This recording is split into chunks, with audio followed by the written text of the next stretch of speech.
म चाहिँ एकदमै लामो समयपछि अलिकति निकै समय ग्याप गरेर नै फेरि पनि यो सांगीतिक क्षेत्रले नै तानेर ल्याएको छ हैन। अहिले चाहिँ क्रमबद्ध रूपमा संगीतहरूलाई नै निरन्तरता दिइरहेको छु। अनि मैले चाहिँ यो गानाहरू गाउनुभन्दा अगाडि चाहिँ एडिटिङहरू गर्थेँ है। म्युजिक भिडियोहरू फिल्मको रहरू काट्ने ओर्ने सबै यस्तै गर्थेँ। अनि मलाई चाहिँ कस्तो लाग्छ भने सिकाइ नै जीवन हो भन्ने चाहिँ म सम्झाउँछु। रहरले भनौँ सुरुवात कलाकारिताबाट भयो।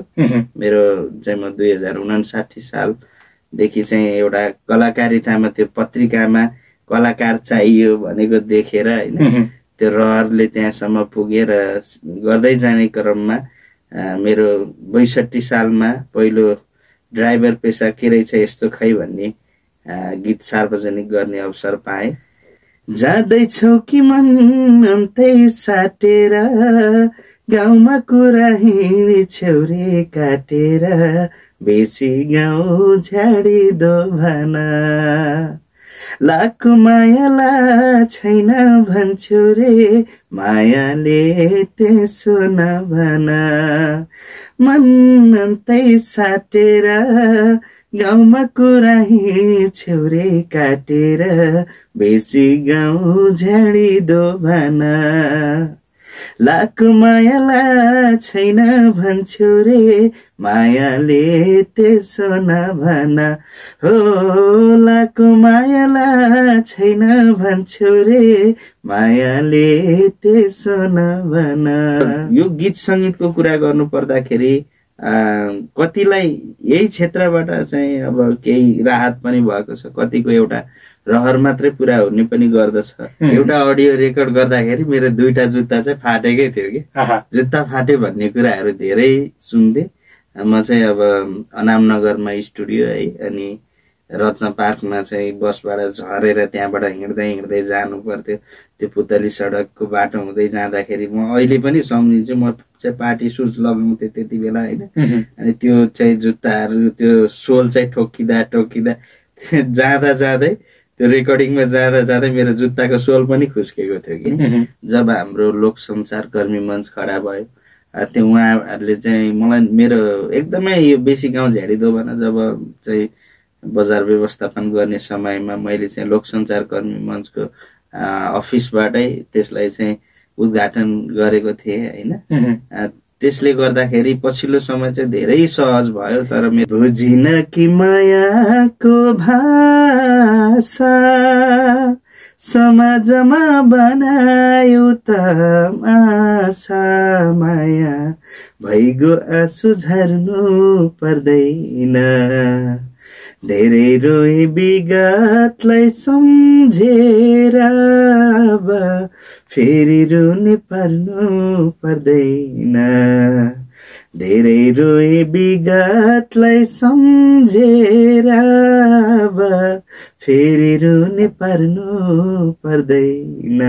उहाँहरू जस्ताका कारणले गर्दाखेरि वास्तविक स्रष्टालाई मर्का पनि परिरहेको छ र सँगसँगै गीत जुदेर चल्छ भन्ने कतिको चाहिँ त्यो मानसिकतामा हुँदो रहेछ। धेरै जसो ठाउँमा मलाई भन्नुहुन्छ आधुनिक शैलीमा चाहिँ तपाईँको गीतहरू छन् भन्ने कुरा है।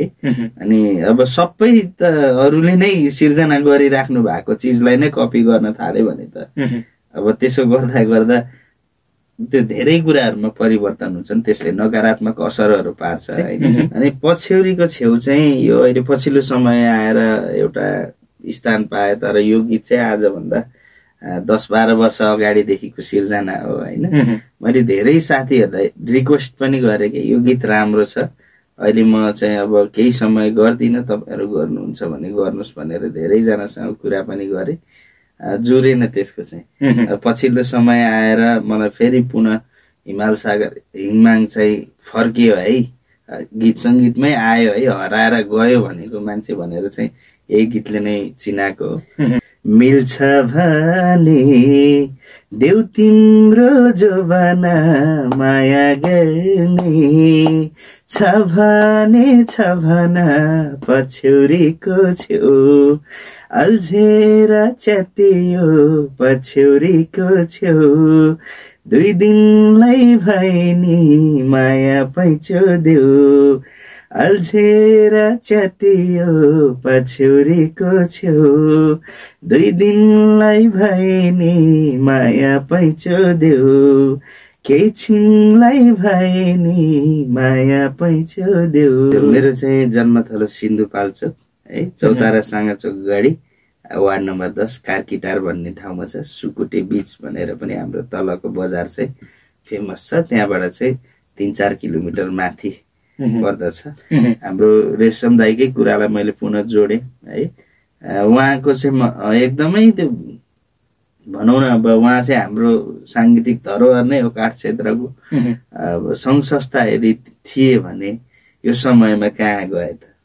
त्यो सङ्घ संस्थाले गरिरहेको भूमिका के हो त? एउटा अध्यक्ष, उपाध्यक्ष, सचिव होइन, यो एउटा नाम मात्रै हो कि होइन, बेला बखतमा झुल्किने घाम मात्रै हो कि भने जस्तो मलाई लाग्छ। र म कुनै पनि यस्ता सङ्घ संस्थाहरूमा चाहिँ आबद्ध छैन। हे माया गर्ने भेटिन्छन् हजारौं उनी बिना बाँच्दिन के गाह्रो रातमा जुना दिनमा घाम छ यो दिलबाट हटाउनै नमिल्ने एउटै मात्र उनकै नाम छ। गीत सङ्गीतबाटै यसरी दर्शक श्रोता हरेकतिर एउटा हिमाल सागर हिङमाङ भन्ने नामलाई चाहिँ चिनाउन मैले पाएँ। र भावी योजनाहरू अब मेरो काठे गीत नै लगभग 4-5 वटा काठे गीत चाहिँ अब रेडी गरेर राखिसकेको छु। अब त्यसलाई चाहिँ बजार व्यवस्थापन मात्रै गर्न बाँकी छ होइन। सँगसँगै अब अन्य यही गीत सङ्गीतलाई नै गर्दै अब एउटा सानो युट्युब च्यानल है, आफ्नै नामको आधिकारिक युट्युब च्यानल खोलेको छु, जसबाट अब भइगो आँसु, रातमा जुनाहरू मेरो आफ्नै च्यानलबाट मैले गरेको छु। यो पछिल्लो समयको कुरालाई जोडेर भन्न चाहन्छु, विकृतिलाई होइन संस्कृतिलाई जोगाउने खालको चाहिँ एउटा माध्यम बन्नुपर्छ। यसमा हजुरहरूको साथ सपोर्ट रहनु होला। यहाँलाई कार्यक्रम स्वागत छ। धन्यवाद सर। भक्तपुर एफएम परिवार लगायत हजुरलाई, हाम्रो अनि प्राविधिक पाटोमा रहनुहुने दादालाई पनि एकदम धेरै धेरै धन्यवाद, मलाई यो जुन अवसर दिनुभएको निम्ति। हजुर, आजभोलिको व्यस्तता के रहेको छ, के गर्दै हुनुहुन्छ? म चाहिँ एकदमै लामो समयपछि अलिकति निकै समय ग्याप गरेर नै फेरि पनि यो सांगीतिक क्षेत्रले नै तानेर ल्याएको छ होइन। अहिले चाहिँ क्रमबद्ध रूपमा सङ्गीतहरूलाई नै निरन्तरता दिइरहेको छु। अब सँगसँगै अहिले अब सङ्गीत एरेन्जको पनि कामहरू हल्का सिकेको छु, सिक्दैछु। त्यही सिक्ने क्रममा, अगाडि बढ्ने क्रममा अहिले नयाँ नयाँ गीत सङ्गीतहरू चाहिँ तयार गर्ने, राख्ने। अब अलिकति बिचमा माहौल पनि अलि त्यस्तै बनिदियो होइन। अब देशको परिस्थिति सँगसँगै भन्नुपर्दाखेरि अब यो दसैँ तिहार चाडले गर्दाखेरि अब चाहिँ अब केही समयपछि निरन्तर 4-5 वटा तयारी गरेर राखेको छु। अब दर्शक माझ प्रस्तुत गर्न पाउने आशा गरेर राखेको छु। मैले छोटो मिठो मात्र परिचय दिएँ यहाँको, जस्तो कि हिमाल सागर हिङमाङ आफैमा सर्जक श्रेष्ठ, आफैमा कुशल गायक, त्यसै गरी सङ्गीतकार, त्यसै गीतकार, यहाँको एरेन्जर पनि हुनुहुन्छ। अब यो समग्र क्षेत्रमा चाहिँ यहाँको चाहिँ भूमिका कस्तो रहेको छ? अब यो चाहिँ एउटा त रहरले यहाँसम्म डोर्यायो र कति कुरा म चाहिँ के चाहन्छु भने मैले चाहिँ यो गानाहरू गाउनुभन्दा अगाडि चाहिँ एडिटिङहरू गर्थेँ है। म्युजिक भिडियोहरू, फिल्मको रहरू काट्ने ओर्ने सबै यस्तै गर्थेँ। अनि मलाई चाहिँ कस्तो लाग्छ भने सिकाइ नै जीवन हो भन्ने चाहिँ म सम्झन्छु। र धेरै कुराहरू अब यो सिक्दै जाने क्रममा यो पछिल्लो समय चाहिँ अब पछ्यौरीको छेउ, रातमा जुना, यो भइगो आँसु झार्नु पर्दैनहरू म आफैले चाहिँ अब एरेन्ज गरेको भनौँ, सङ्गीत पनि आफैले गरे, सिक्दैछु अझै पनि। र यो क्षेत्र चाहिँ अब मलाई चाहिँ सानो उमेरदेखि सङ्गीतले तानेर ल्याएको भएर पनि होला। अनि यहाँ चाहिँ मेरो चाहिँ सङ्गीत नै मेरो सिकाइ हो। यहाँबाट नै यसबाट नै मैले जीवनलाई चाहिँ अगाडि बढाउनु पर्छ। सँगसँगै अब आफूले सिकेको कुराहरूलाई बाँड्नुपर्छ, सङ्गीतमै अगाडि बढ्नुपर्छ भन्ने चाहिँ अब प्रण भनौँ न एउटा। यो चाहिँ हृदयदेखि उठेको जागेको शब्द भाव होइन, त्यस्तो छ। अब यहाँको बाल्यकाल र सङ्गीतप्रतिको रुचि चाहिँ कसरी सुरु भयो यसबारे जानकारी गराउनुहोस्। म चाहिँ सानो उमेरमा एकदमै त्यो गाउँघरतिर हुन्छ नि दोहोरीहरू होइन, अब स्कुलहरूमा प्रायः जसो अब कार्यक्रमहरू हुने गर्थ्यो, प्रोग्रामहरू।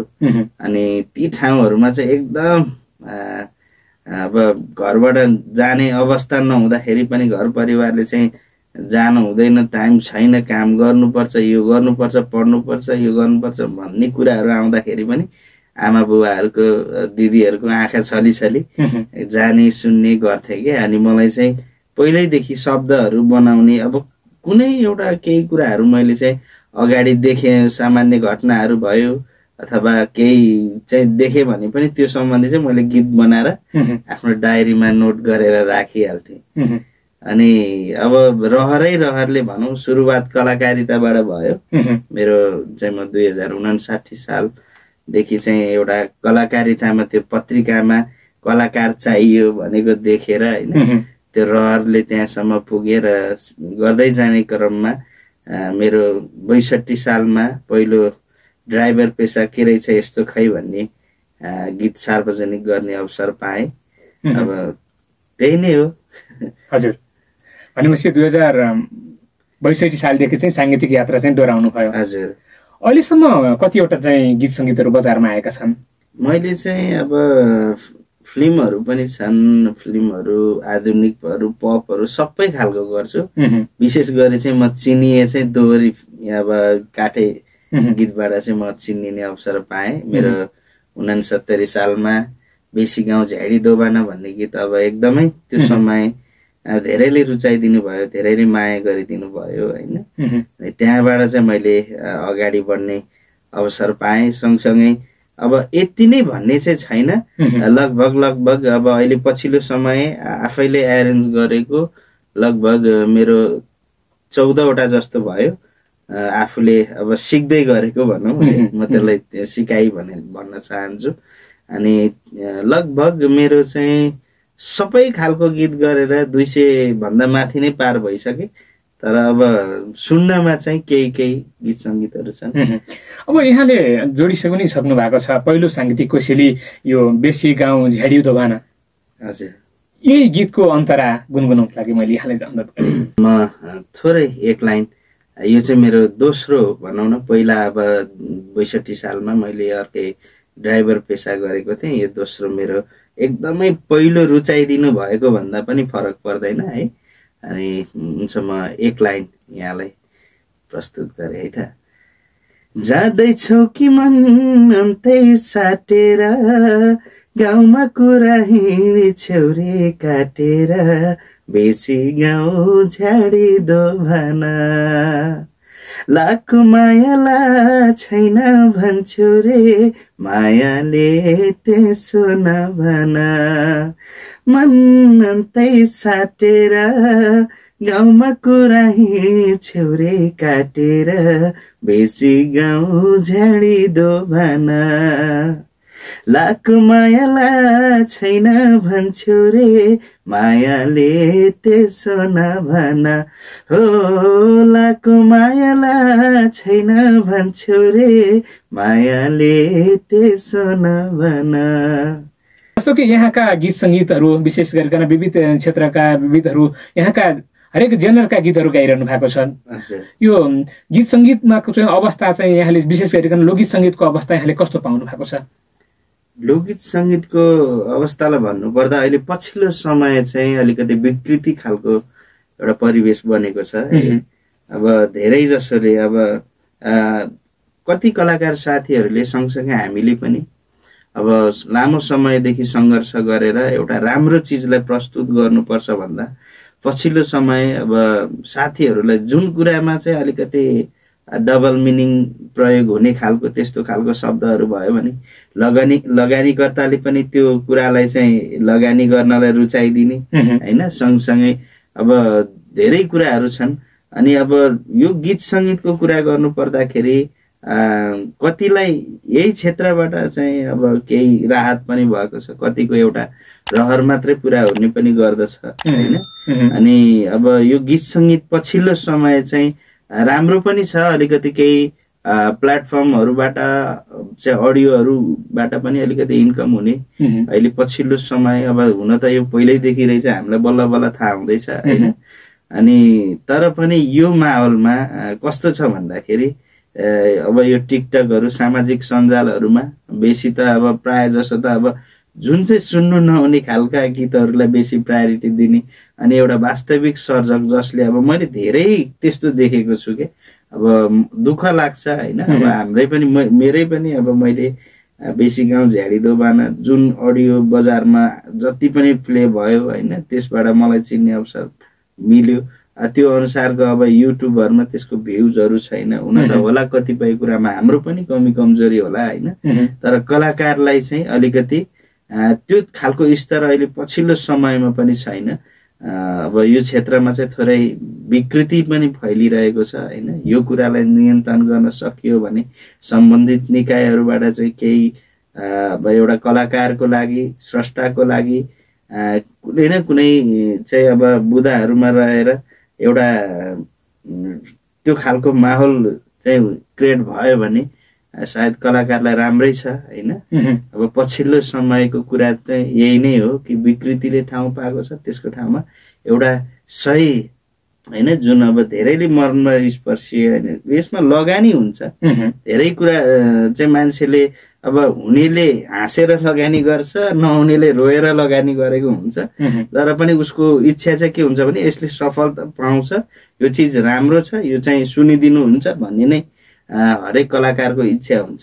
त्यसै गरिकन कला र कला हुने सर्जक स्रष्टा यो क्षेत्रमा बाँच्नलाई त्यति असहज छैन पनि अहिले वातावरण हेरिजाँदाखेरि वा अहिलेको माहौललाई हेर्दाखेरि यो क्षेत्रमा टिक्न चाहिँ कतिको गाह्रो छ? मेन गाह्रो भनेकै टिक्नलाई गाह्रो छ होइन।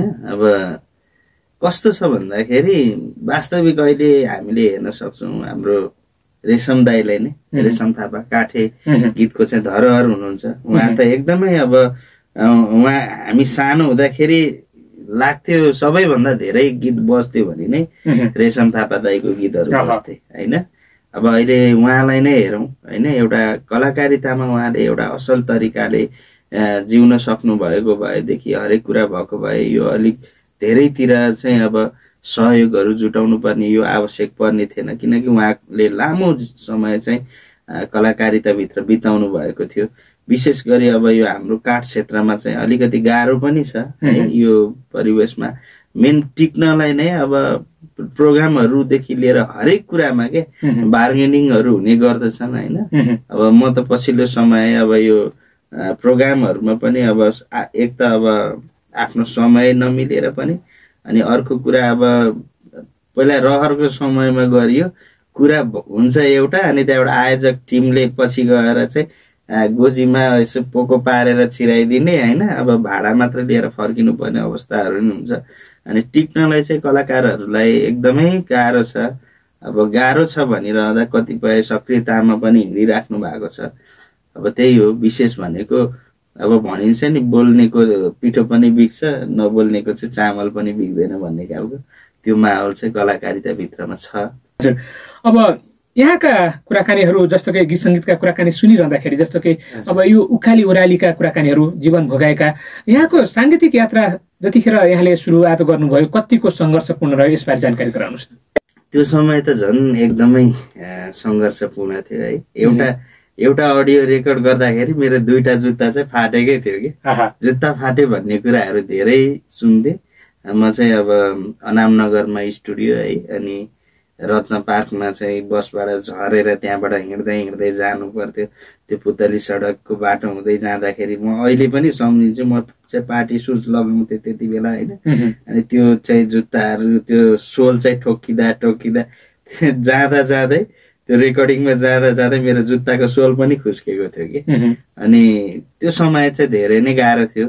अहिलेको माहौल अनुसार केही गाह्रो फिल हुँदैन, किन भन्दा त्यतिखेर चाहिँ स्टुडियोमा जानलाई पनि अरूको माध्यम चाहिन्थ्यो। त्यो ठाउँमा गएर काम गर्नलाई होइन, हरेक कुरामा पालो कुर्नलाई पनि माध्यम अरूको चाहिन्थ्यो। त्यो समय चाहिँ एकदमै गाह्रो थियो। अब अहिलेको हेरी त धेरै नै निकै नै कठिनाइपूर्ण थियो त्यो समय।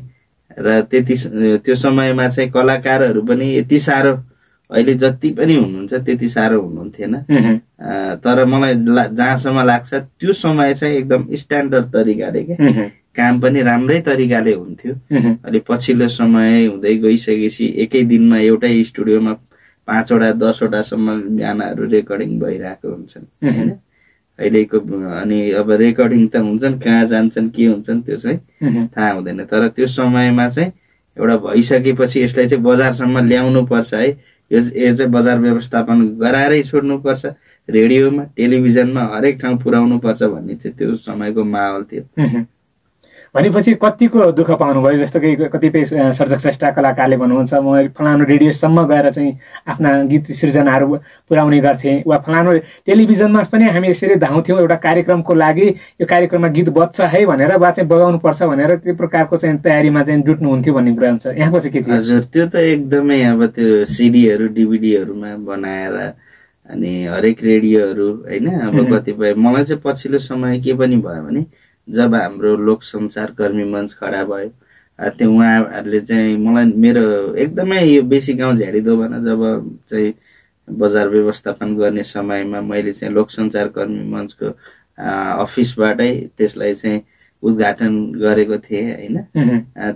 त्यसले गर्दाखेरि पछिल्लो समय चाहिँ धेरै सहज भयो। तर मेरो पहिला जुन त्यो 62-63 सालको बेलामा त्यो 64 सालसम्म हामी लगातार रेडियोमा गीत पनि बज्न छोड्दैनथ्यो, तर अन्य रेडियोहरूमा चाहिँ आफैले हिँडेर पुर्याउनु पर्ने स्थिति थियो। त्यो पनि थियो पछिल्लो समय। अब लोक संचार कर्मी मञ्चहरू होइन, यी धेरै कुराहरूबाट चाहिँ अहिले राहत भएको छ। अब जस्तो कि यहाँले विशेष गरिकन 2 दशक भन्दा बढी समय जस्तो लगभग यहाँले बिताइसक्नु भएको छ। 200 भन्दा बढी गीतमा चाहिँ यहाँले आवाज भरिसक्नु भएको छ, शब्द सृजनादेखि लिएर सङ्गीत भर्ने काम गर्नुभएको छ। अब यहाँलाई चिनाउने चाहिँ पहिलो गीत भनौँ वा चाहिँ यहाँलाई हिमाल सागर हिङमाङ भनेर चिनाउने गीत चाहिँ कुन रह्यो? मेरो पहिला चाहिँ जुन 62-63 सालको समयमा ड्राइभर पेसा के रहेछ यस्तो खोइ भन्ने गीत चाहिँ त्यो चाहिँ एकदमै अब सुनिएको गीत हो त्यो समयमा। तर अब म फुच्चे थिएँ होइन, अब उमेर पनि सानो थियो। अनि यो को हो के हो त्यति बेला केही थाहै हुँदैन थियो क्या त्यो चाहिँ। अनि जब पछिल्लो समय मैले चाहिँ अब फिल्मी कामहरूमा व्यस्त रहिरहँदाखेरि यो बेसी गाउँ झ्याडिदोबाना चाहिँ हाम्रो बिछोड यात्री किरणज्यूले ल त यो गरौँ, मिलेर गरौँ, सहकार्यतामा जाउँ, यो राम्रो छ भन्ने खालको कुराहरू गर्नुभयो र हामी मिलेर गऱ्यौँ होइन। अनि यही नै हो अब मेरो चाहिँ अब पछिल्लो समय आफूलाई चिनाउने काम गरेको चाहिँ बेसी गाउँ झ्याडिदोबानाले नै हो। नेपाली लोक भाकालाई चाहिँ आधुनिक तालमा प्रस्तुत गर्दै श्रोतामाझ लोकप्रियता कमाउन सफल यहाँका गीतहरू थुप्रै रहेका छन्। त्यसमा पनि अहिले पछिल्लो यहाँको चाहिँ भइगो आँसु झार्नु पर्दैन, यो कस्तो गीत हो, यसबारे जानकारी गराउनु। यो चाहिँ कस्तो छ भन्दाखेरि भइगो आँसु झार्नु पर्दैन, धेरै रोए विगतलाई सम्झेर फेरि रुने पार्नु पर्दैन भन्ने खालको यो चाहिँ अलिकति कतिपय कुराहरूले अब आफैलाई पनि टच गर्छ होइन। अब मान्छेको हुन्छ नि त, अब मैले साथीहरूसँग देखेको कुराहरू एउटा मैले पहिलो शब्द के उठाएको थिएँ भन्दाखेरि बुझिन कि मायाको भाषा समाजमा बनायो तमासा, माया भइगो आँसु झार्नु पर्दैन, धेरै रोए विगतलाई सम्झेर फेरि रुनु पार्नु पर्दैन भन्दाखेरि यसले चाहिँ अब जति रुनु थियो पहिल्यै रोइसके होइन। माया प्रेममा यही हो, अब छुटम भए पनि अब केही कुराहरू डिस्कसनहरू भए पनि अब रुने कराउने यस्तै कुराहरू त निस्किन्छ होइन। अनि भइगो आँसु झार्नु पर्दैन भन्दाखेरि अब जब उसले त्यो कुरालाई अब उसको साथीलाई उसले बिर्सिसक्यो, अब उसको बारेमा ऊ सोच्नु चाहँदैन भन्दाखेरि भइगो आँसु झार्नु पर्दैन, धेरै रोए विगतलाई सम्झेर होइन, फेरि रुने पार्नु पर्दैन भन्दाखेरि अब तिमी पनि खुसी साथ जिउन सक्छौ र मैले पनि खुसी साथ जिउनु पर्छ भन्ने खालको सन्देश चाहिँ मैले यो गीतबाट दिन खोजेको हो। अब यही भाका विशेष गरिकन यहाँलाई आजको दर्शक श्रोता उहाँले सुनिरहनु भएको छ, उहाँको लागि फेरि पनि भइगयो आँसु झार्नु पर्दैन को के अन्तरा गुनगुनाउनको लागि मैले यहाँ अनुरोध गरेँ। हुन्छ। बुझिन कि मायाको भाषा समाजमा बनायो त आशा माया भइगयो आँसु झर्नु पर्दैन धेरै रोए विगतलाई सम्झेर फेरि रुने पर्नु पर्दैन धेरै रोए विगतलाई सम्झेर फेरि रुने पर्नु पर्दैन। हिमाल सर, जस्तो कि यहाँका गीत सङ्गीतहरू बजारमा थुप्रै आएका छन्, ती गीत सङ्गीतहरू विशेष गरिकन एउटा समाजका विविध कुराकानीलाई चित्रण गर्दै अगाडि बढिरहेको छ। यो मौलिक सिर्जना गर्नको लागि चाहिँ कतिको कठिन छ, यसबारे जानकारी गरौँ। एकदमै कठिन छ है यो। एकदम म चाहिँ फेरि कस्तो भन्दाखेरि चाहे अब गीत चलोस् नचलोस्, चाहे अब त्यसले स्थान पाओस् नपाओस्, तर पनि मलाई चाहिँ के लाग्छ भने शब्द चाहिँ एकदम स्पष्टीकरण चाहिँ त्यहाँभित्र हुनु पर्दछ होइन। किनकि मैले एउटा गीत गर्नु पर्यो भने मैले 10वटा शब्द लेखेर त्यसलाई काट्दै गरिरहेको हुन्छु होइन। अब र पछिल्लो समय अब गीत मात्र यति चाहिँ उत्पादन भयो कि अब काठे गीतहरू प्रायः जसो उस्तै शब्द र भाव बोकेर हिँडेको हुन्छ है। अनि अब कठिन छ र यसमा पनि मौलिकता झल्काउने होइन, मौलिकपन ल्याउनको लागि एकदमै कठिनै छ। अब अरू गीतको तुलनामा गर्दै जाँदाखेरि 2-4वटा सिर्जना गरिन्छ भने यसमा चाहिँ एउटैलाई, किनभने हामीले मौलिक त भनिन्छ तर त्यो मौलिकता भन्दा बाहिर रहेर पनि त्यो गर्नु मिल्दैन होइन। त्यसको लागि कठिन चाहिँ कठिनै छ। हजुर, अब यहाँले अलिकति जोडिसक्नु भएको छ हाम्रो काठ क्षेत्रकै गीत भनौँ, विशेष गरी काठ क्षेत्रकै कलाकारहरूको चाहिँ गुनासो चाहिँ विशेष बढी सुनिन्छ। हाम्रा केही गीतहरू झट्ट चाहिँ एकअर्कासँग जुधिरहेको वा चाहिँ शब्द के भाका पनि चोरी भएको हुन् कि भनेर चाहिँ उहाँहरूले बेला बेलामा आवाज उठाइरहनु भएको छ। यो कारण चाहिँ किन होला, यस्तो दोहोरिनुको कारण चाहिँ के रहेछ यहाँको बुझाइमा? सबैभन्दा ठुलो कुरो एउटा भनेको चाहिँ सङ्गीत है। सङ्गीतलाई सम्मान गर्नुपर्छ र स्रष्टालाई पनि सम्मान गर्नुपर्छ, जसले हामीले यो मेरै अरूसँग मैले भनिनँ, मेरो आफ्नै नै लगभग 10-12वटा जति लयहरू शब्दहरू चोरी भएका छन्। त्यो पनि को भन्दा चोर चाहिँ आफ्नै साथीहरू नै होइन। उनीहरूलाई एउटा विश्वासले सुनाइन्छ ओरिन्छ, तर त्यो त अलगै भयो। सँगसँगै पछिल्लो समय हाम्रो काठ क्षेत्रमा चाहिँ सँगै सुनिसकेको गीत जस्तो कि अब दोहोरिरहेको गीतहरू सुनिरहेका हुन्छौँ। अब मैले गीतको बोलहरू अब स्रष्टाका नामहरू चाहिँ मैले तोकेर भन्न चाहिनँ र दर्शकहरूले पनि सायद अब कतिपय त देख्नु भएको छ, सुन्नु भएको छ श्रोताहरूले पनि होइन। यो पछिल्लो समय चाहिँ किन यो भयो जस्तो लाग्छ मलाई भन्दाखेरि हरेकले चाहिँ आफूले सक्ने, आफूसँग भएको खुबीलाई मात्रै प्रस्तुत गर्ने हुनु पर्दछ। आफूले जानेको छ शब्द लेख्नलाई, अब उसलाई लय चाहिएको छ, अनि त्यो अब जोसँग त्यो खुबी छ उहाँलाई पनि अब उहाँले अब खर्च गर्न चाहनुहुन्न होइन। म आफै पनि एउटा नाम थप्न चाहन्छु भन्ने साथीहरू धेरै नै हुनुहुन्छ। उहाँहरू जस्ताका कारणले गर्दाखेरि वास्तविक स्रष्टालाई मर्का पनि परिरहेको छ र सँगसँगै गीत जुधेर चल्छ भन्ने कतिको चाहिँ त्यो मानसिकतामा हुँदो रहेछ। मैले एक दुईजना साथीहरूसँग त्यस्तै खालको कुराकानी हुन्छ कि वास्तविकमा चाहिँ यो स्रष्टाको अपमान भनौँ न।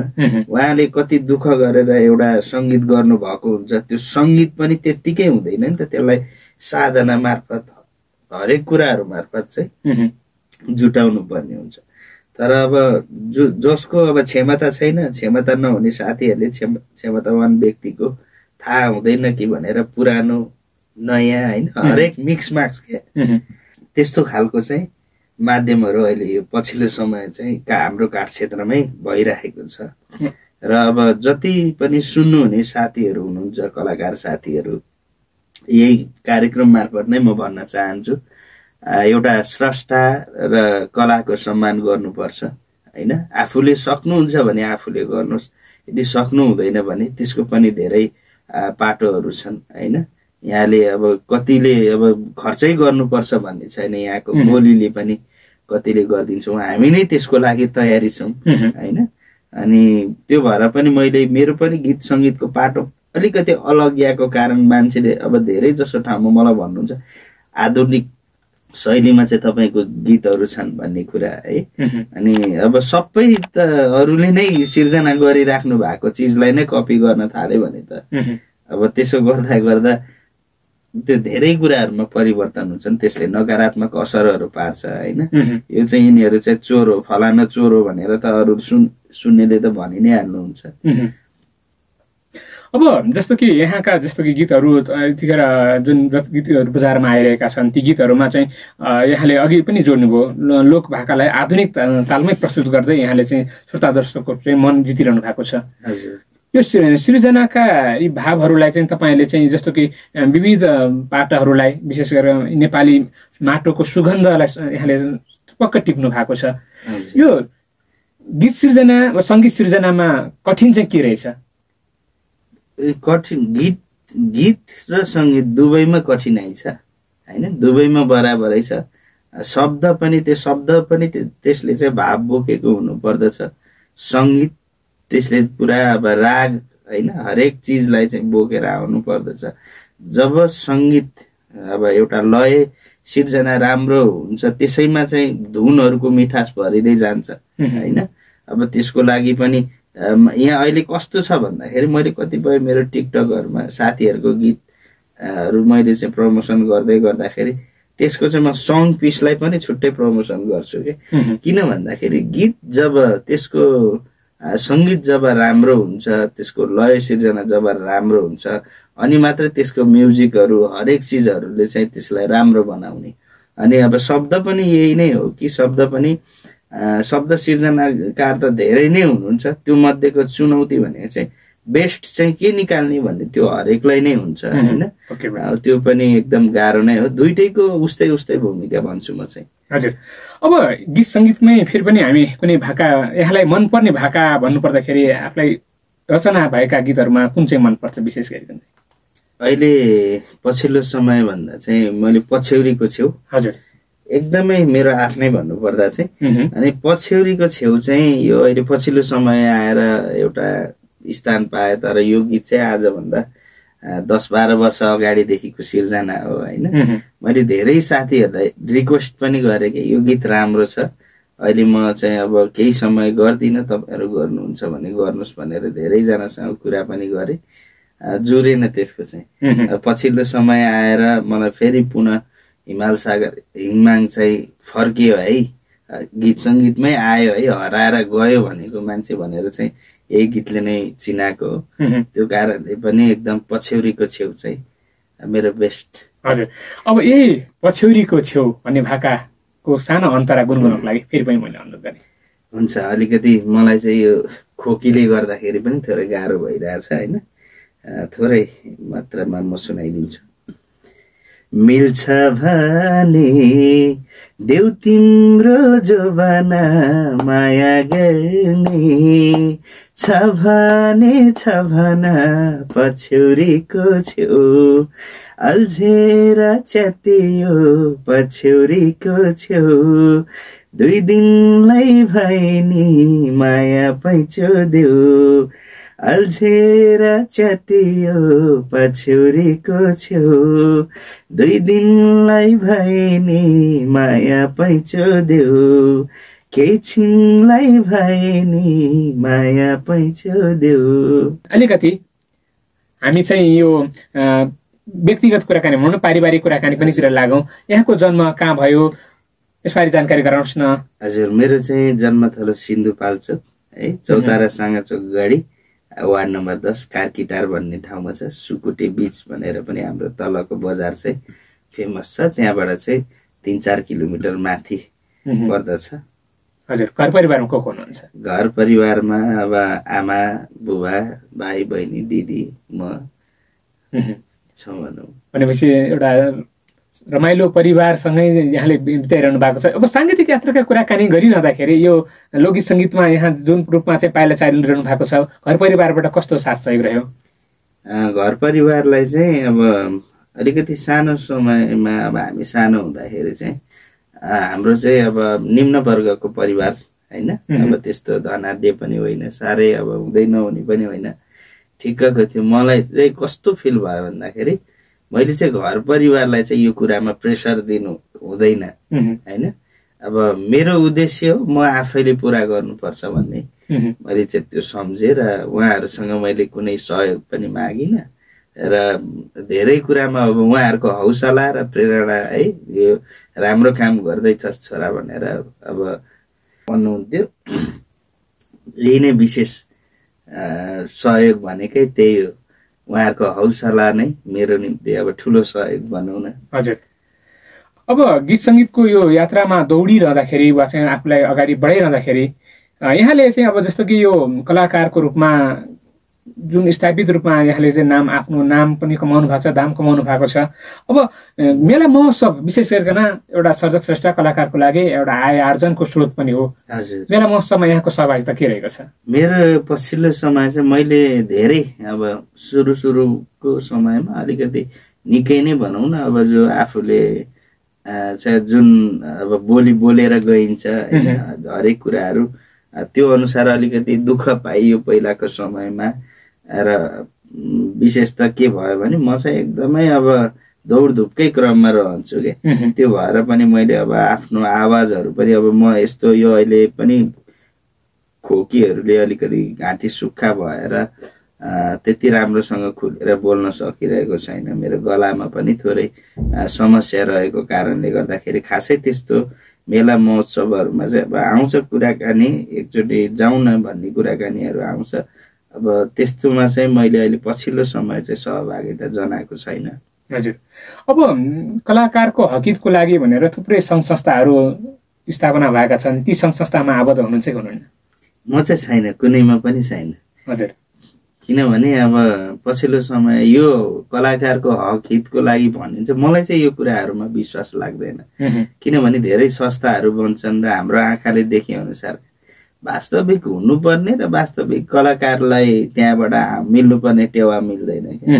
त्यो भएको भएर अब सुरुमा धेरै साथीहरूले कुरा उठाउनु भएको थियो, ल यहाँ पनि हुनुपर्छ होइन। अब हाम्रो चाहिँ यो क्षेत्रै यस्तै छ कि अब सङ्घर्षपूर्ण क्षेत्र हो, यहाँनिर हरेक कुराहरूसँग सङ्घर्ष गर्नै पर्छ। अनि म चाहिँ कस्तो भने धेरै कुरालाई लिएर, जस्तै मैले भोट अहिलेसम्म कसैलाई हालेको छैन, किनभने म त्यो कुरामा अब राम्रोलाई होइन हाम्रोलाई भन्ने कुराहरू उठ्छ। अब कसलाई हाम्रो भन्ने होइन, सुरुमा त सबैको रूप एउटै देखिन्छ, लास्टमा जब कुर्सी पाइसकेपछि अब त्यो जस्तै चाहिँ अब सिंह पनि स्याल बनिदिन्छ भने जस्तो मलाई लाग्छ। र यो सङ्घ संस्थाहरू धेरै नै छन्। हामीले अहिले हालसालैको अवस्थालाई हेर्नु पर्दाखेरि पनि हाम्रो रेशम दाइकै कुरालाई मैले पुनः जोडेँ है। उहाँको चाहिँ एकदमै त्यो भनौँ न, अब उहाँ चाहिँ हाम्रो साङ्गीतिक धरोहर नै हो काठ क्षेत्रको। अब सङ्घ संस्था यदि थिए भने यो समयमा कहाँ गए त? त्यो सङ्घ संस्थाले गरिरहेको भूमिका के हो त? एउटा अध्यक्ष, उपाध्यक्ष, सचिव होइन, यो एउटा नाम मात्रै हो कि होइन, बेला बखतमा झुल्किने घाम मात्रै हो कि भने जस्तो मलाई लाग्छ। र म कुनै पनि यस्ता सङ्घ संस्थाहरूमा चाहिँ आबद्ध छैन र अब आफूले मेन समय पनि दिन सकेको छैन होइन। हजुर, अब यहाँले यो जोडिरहँदाखेरि जस्तो कि यो कलाकारकै कुराकानी गरिरहनु पर्दाखेरि पछिल्लो दिनमा चाहिँ विशेष गरिकन पुराना सर्जक श्रेष्ठ यो क्षेत्रबाट हराइरहेको अवस्था छ। उहाँहरू आर्थिक अवस्थाको कारणले हो वा अन्य कारणले हो, के छ? पहिलो त अब अब यो आर्थिक अवस्था पनि नै जोड्न चाहन्छु, किनकि यहाँ अब जति नै जस्तै जे नै भए पनि अब तपाईँको अहिले हरेक नयाँ व्यक्तिहरू जो लगानी गर्नेहरू हुन्छ, उहाँहरू आफै स्वयं नै कलाकार बन्न चाहनुहुन्छ होइन। लगानीकर्ताहरू एकदमै कम हुनुहुन्छ। यो समयमा चाहिँ के छ भन्दाखेरि आफैले गर्नुपर्ने लगानीहरू आफैले गर्नुपर्ने, अनि त्यो लगानी गरे अनुसार अब कमाइ हुँदैन भन्ने पनि छैन र हुन्छ नै भन्ने पनि छैन क्या यो क्षेत्रमा। त्यो कारणले गर्दाखेरि पनि अब धेरै हराउनु भएको छ। धेरै अब आदरणीय अब दाइ दिदीहरू होइन, अब धेरै पुरानो स्रष्टाहरू हुनुहुन्छ, उहाँहरूलाई त हामीले उहाँहरूको आवाजलाई त हामीले बन्द हुनै दिन नहुने, किनभने सदाबहार उहाँहरूको आवाज गुन्जिराख्नु पर्ने हो। किनकि उहाँहरूलाई देखेर नै हामीले सिक्दै भोग्दै अगाडि बढ्दै आएका हौँ होइन।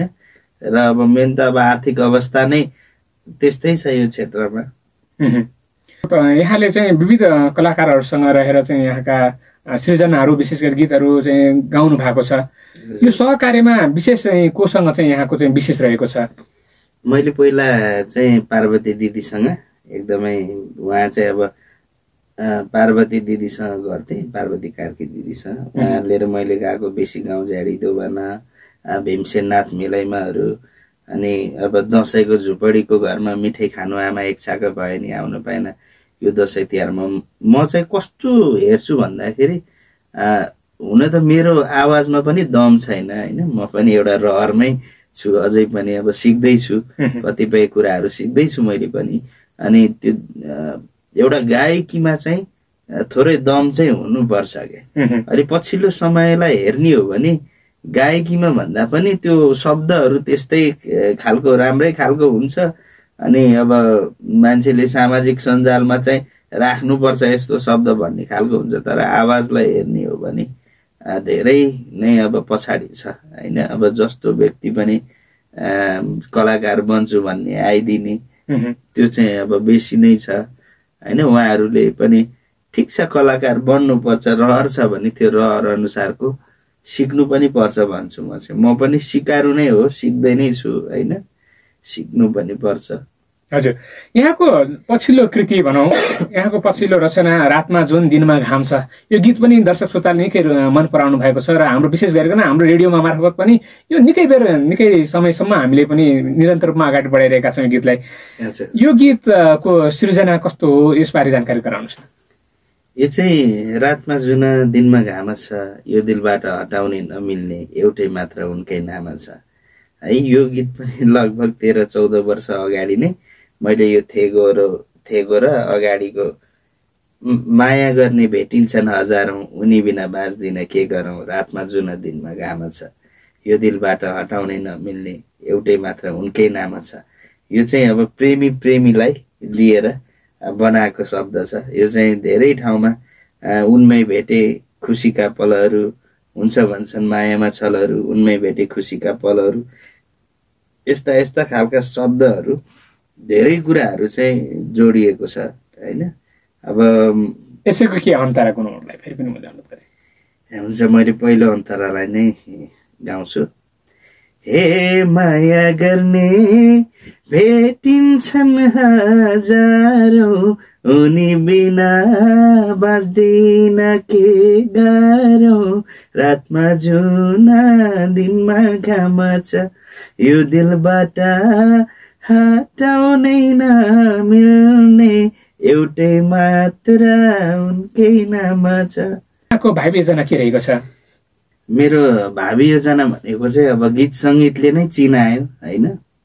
गीत सङ्गीतबाटै यसरी दर्शक श्रोता हरेकतिर एउटा हिमाल सागर हिङमाङ भन्ने नामलाई चाहिँ चिनाउन मैले पाएँ। र भावी योजनाहरू अब मेरो काठे गीत नै लगभग 4-5 वटा काठे गीत चाहिँ अब रेडी गरेर राखिसकेको छु। अब त्यसलाई चाहिँ बजार व्यवस्थापन मात्रै गर्न बाँकी छ होइन। सँगसँगै अब अन्य यही गीत सङ्गीतलाई नै गर्दै अब एउटा सानो युट्युब च्यानल है, आफ्नै नामको आधिकारिक युट्युब च्यानल खोलेको छु, जसबाट अब भइगो आँसु, रातमा जुनहरू मेरो आफ्नै च्यानलबाट मैले गरेको छु। अब चाहिँ यही फिल्डमा केही गर्नुपर्छ, यहीँबाट चाहिँ बाँच्नुपर्छ भन्ने एउटा आधार बनाउँछु यसैलाई भन्ने चाहिँ मेरो योजनाहरू छ। अब हेरौँ। हजुर, सर्जक स्रष्टाको रूपमा यहाँले जुन प्रकारको एउटा स्थान भनौँ वा चाहिँ समय व्यतीत गर्नुभएको छ, अब रेडियो सुनेर बस्नुहुने विशेष गरी श्रोताहरू जसले हामीलाई सुन्दै हुनुहुन्छ र नयाँ कलाकारहरूलाई यहाँले भन्नै पर्ने छुटेका कुराहरू के रहेका छन्? हजुर, सबैजना जति पनि दर्शक श्रोताहरू हुनुहुन्छ यहाँलाई एकदमै मेरो हृदयदेखिकै हार्दिक नमन है। यहाँहरू चाहिँ एकदम हाम्रो निम्ति चाहिँ भगवान नै हुनुहुन्छ, किनभने यहाँहरूले चाहिँ हामी जस्तो व्यक्तिहरूलाई जो अगाडि बढ्नलाई प्रोत्साहन दिनुहुन्छ, यहाँहरूले मन पराइदिनुहुन्छ जुन सङ्गीतहरू। अनि त्यहीदेखि नै धेरै धेरै धन्यवाद भन्न चाहन्छु। धेरैले फोन गर्नुहुन्छ, मेसेजहरू गर्नुहुन्छ। म चाहिँ यहाँको गीतहरू सुन्ने गर्दछु, म चाहिँ बिग फ्यान हो भन्नुहुन्छ। त्यो भन्दाखेरि, त्यो भनिरहँदा, त्यो सुनिरहँदाखेरि आफैलाई पनि एकदम गर्वित महसुस चाहिँ हुन्छ भित्रैदेखि होइन। हो रहेछ है, म पनि एउटा राज्यभित्र चाहिँ एउटा कलाकारिताको एउटा अङ्ग रहेछु भन्ने खालको फिल हुन्छ। त्यो फिललाई चाहिँ म जस्तै धेरै कलाकार साथीहरू हुनुहुन्छ, कतिपय सिक्ने क्रममा हुनुहुन्छ भने कतिहरूले सिकेर आउनु भएको हामीभन्दा पनि अझै धेरै जान्नु हुनेहरू हुनुहुन्छ। उहाँहरू हरेकलाई चाहिँ साथ सहयोग गर्नु होला। यहाँहरूको मायाले नै हो सफलता पाउने भनेको होइन। अनि धेरै कुरा यो पछिल्लो समयको कुरालाई जोडेर भन्न चाहन्छु, विकृतिलाई होइन संस्कृतिलाई जोगाउने खालको चाहिँ एउटा माध्यम बन्नुपर्छ। यसमा हजुरहरूको साथ सपोर्ट रहनु होला। जसरी आज देशले एउटा चाहिँ छुट्टै बाटो रोजी चाहिँ खुलिरहेको छ, त्यो चाहिँ हुनुपर्ने थिएन, आज त्यस्तै भइरहेको छ। र गीत सङ्गीतका फ्युचरहरू पनि त्यही नै हो। गीत सङ्गीत नै मानिसको जीवन हो। सुरुवात पनि सङ्गीतै हो भने अन्त्य पनि सङ्गीतै हो भन्ने म ठान्दछु। र नयाँ कलाकार साथीहरू जो नयाँ आउन चाहनु हुनेहरू हुनुहुन्छ, यहाँहरूले पनि एकदमै भित्रैदेखि अब जान्ने त जान्ने भइहाल्नु हुन्छ है। अब कतिपयले चाहिँ सिकेर आउनुपर्ने कुराहरूमा चाहिँ अलिकति आफूलाई निखारेर पोख्त भएर आउनुभयो भने अझ राम्रो हुन्छ। यहाँहरूको चाहिँ भविष्य छ भोलिका दिनहरूमा, अबका दिनहरूमा भन्न चाहन्छु। सबैजनालाई एकदमै धेरै धेरै धन्यवाद। सुनेर साथ दिनुहुने हरेकलाई हृदयदेखि नै धन्यवाद। प्राविधिक रूपमा रहने दादालाई अनि हाम्रो उत्तम सरलाई जुन मौका अवसर मलाई दिनुभयो, र भक्तपुर एफएम होल परिवारलाई नै हृदयदेखिकै एकदम धेरै धेरै धन्यवाद भन्न चाहन्छु। हस्, यहाँलाई पनि धेरै धन्यवाद। आफ्नो सारगर्भित भनाइ, विचार अनि समय उपलब्ध गराइदिनु भयो। आगामी दिन अझ यहाँको सुनौलो रूपमा अगाडि बढ्दै जाओस्, सफलताले पाइला चाल्दै अगाडि बढ्नुहोस् भन्ने हाम्रो कामना पनि यतिखेर गर्न चाह्यौँ।